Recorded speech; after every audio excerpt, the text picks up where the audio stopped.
पर हम चर्चा करने जा रहे हैं। जख्म, मरहम और सियासत, यानी सीएम डॉक्टर मोहन यादव ने सागर के बरौदिया नोनागिर गांव में मृतक राजेंद्र और अंजना के परिजनों से मुलाकात की। ये कहा कि सरकार पीड़ित परिवार के साथ है। उन्होंने गांव में पुलिस चौकी खोलने का ऐलान कर दिया। साथ ही पीड़ित परिवार को 8 लाख रुपए की आर्थिक सहायता देने की भी घोषणा की।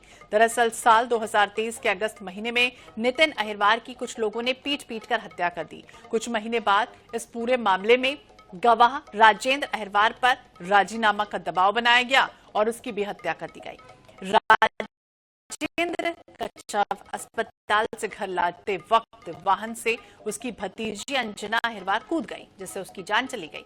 इस पूरे मामले में सियासत दिखाई दे रही है। पीसीसी ने सीएम जांच की मांग की गई है। तो कई तरह के सवाल इसके बाद जन्म ले रहे हैं कि आखिरकार भतीजी ने शव वाहन से वो कूदी क्यों, इसके बाद उसको गंभीर अवस्था में अस्पताल में दाखिल किया जहां उसकी मौत हो गई।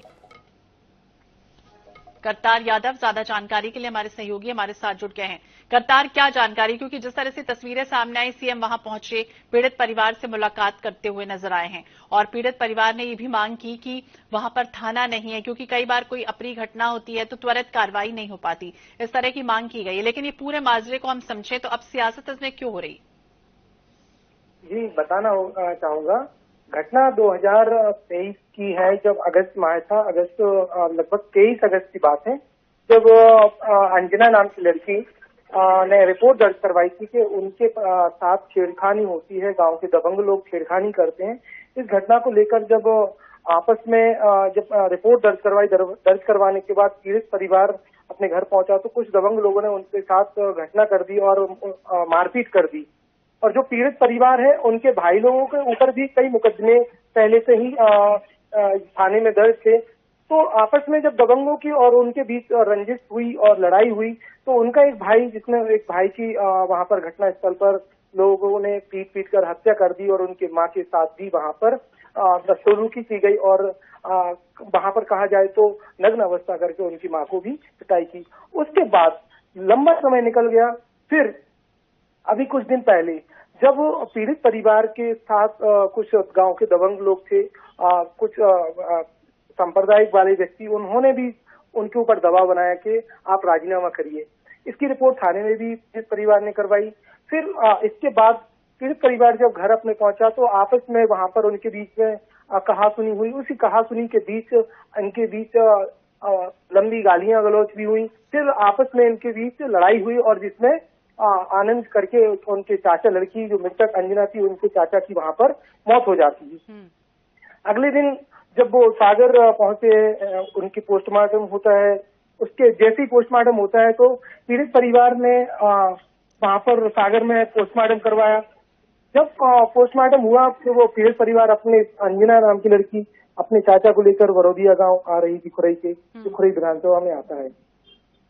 वहां पर अंजना ने अपने जिस सब वाहन में वो आ रही थी, उस सब वाहन को जब खुरई पहुंची तो उसको ऐसा बताया जा रहा है कि जब वो खुरई पहुंची तो उसने ड्राइवर को बोला कि आप यहाँ पर रोकिए, डेड बॉडी रोकिए, गाड़ी रोकिए, वहां पर हम चक्का जाम करेंगे। लेकिन वहां पर गाड़ी नहीं रुकी और अंजना सब वाहन से कूद गई, जहां पर गिरने के बाद उसको गंभीर चोटें आई और उसकी मौत हो जाती है अस्पताल जाकर। इसी मामले को तूल दिया गया है कांग्रेस के द्वारा। कांग्रेस के वरिष्ठ नेता जो पूर्व मुख्यमंत्री दिग्विजय सिंह वो भी खुरई आते हैं और वहां पर उन्होंने चर्चा की, पीड़ित परिवार से मिले। और मिलने के बाद जब मुख्यमंत्री ने पूर्व मुख्यमंत्री वहां पर उनको आश्वासन दिया था पहले कि आप मेरी मुंह बोली भांजी हो। फिर उससे मिलने के लिए आए। दूसरे दिन फिर उन्होंने आश्वासन दिया और फिर कि आपकी पूरी तरह संभवतः मदद की जाएगी। फिर अगले ही दिन जीतू पटवारी जो प्रदेश कांग्रेस कमेटी के अध्यक्ष हैं, वो भी आए और उन्होंने भी फिर राहुल गांधी से पीड़ित परिवार की बात करवाई। इसी पूरे मामले को लेकर फिर तूल और राजनीति को दिया गया।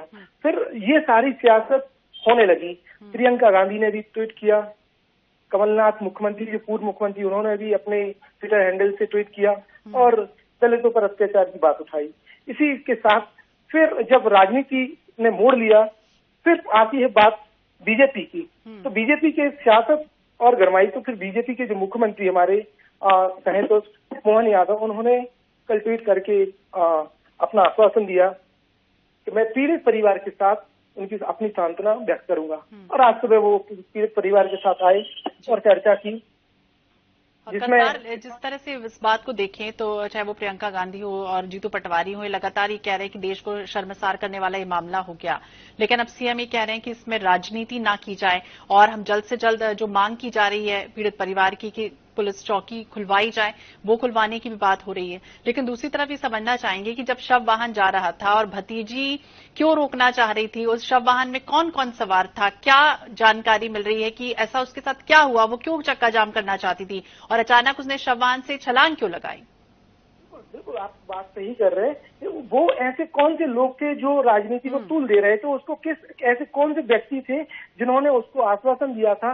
तो मेरे समझ से जितना मैं समझ पा रहा हूँ, वहाँ का कांग्रेस ने जब उनको आश्वासन दिया कि मैं आपके साथ हूँ, मैं आपका पूरा सहयोग करूंगा, तो वो उस मामले को लेकर तूल दे रही थी। वो लड़की भी बहुत एक्टिव लड़की थी और उसने कहा कि कहीं ना कहीं हमारा जो दलित वर्ग है, दलित वर्ग का हम सांत्वना लेंगे और यहाँ पर चक्का जाम करके और सरकार के विरोध में अपनी कांग्रेस का जो पक्ष मजबूत करेंगे। तो वही एक पूरा मामला है जिसमें वो लड़की अपना चक्का जाम करना चाहती थी वहां पर, और जब गाड़ी नहीं रुकी तो वो सब वाहन से कूद जाती है और जब अपोजिट डायरेक्शन वो कूदती है तो उसका सिर जमीन में बहुत तेज गति से लगा होगा, ऐसा मेरा मानना है। और जब लगा जमीन में सिर और टकरा के और उसकी घटनास्थल पर ही मौत हो गई।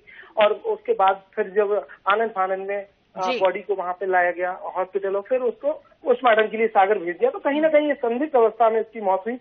ये तो पूरा जांच का विषय है। अलग अलग पहलुओं से एंगल से जांच की जाएगी और जो भी दोषी होगा उस पर सख्त से सख्त कार्रवाई होगी। हालांकि सीएम ये भी कहते हुए नजर आए कि पूरे मामले में राजनीति नहीं होना चाहिए, मुलाकात हुई है और मुआवजे का भी ऐलान कर दिया गया। बहुत बहुत शुक्रिया, नजर बनाए रखिए करतार जानकारी के लिए।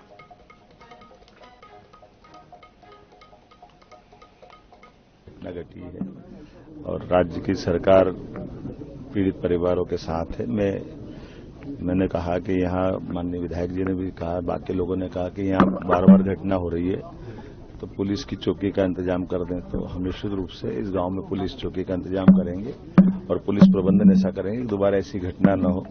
और परिवार के बड़े बूढ़ों की दृष्टि से भी इस बारे में कोई ऐसा विश्वास खड़ा करा जाएगा कि आखिर ये ऐसी जान माल की घटना होना ये बहुत बड़ी बात होती है।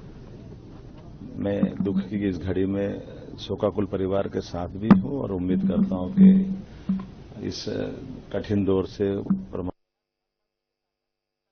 अंजना के घर और मेरे साथ बने हुए उनके भाई विष्णु, और जानेंगे आज जो सीएम साहब यहाँ आए थे उन्होंने क्या आश्वासन दिया और उन्होंने क्या मांग की।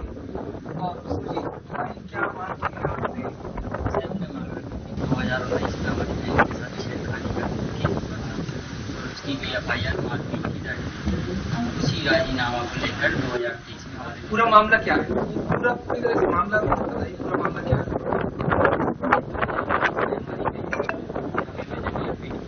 हमारी बहन के साथ की एफआईआर, उसी का राजीनामा को लेकर 2023 को दबाए बराबर के निगरीन करिए उसने हमारे नितिन भाई की हत्या कर दी, हमारी माँ को भी मारा और छत्तीसगढ़ कर दी।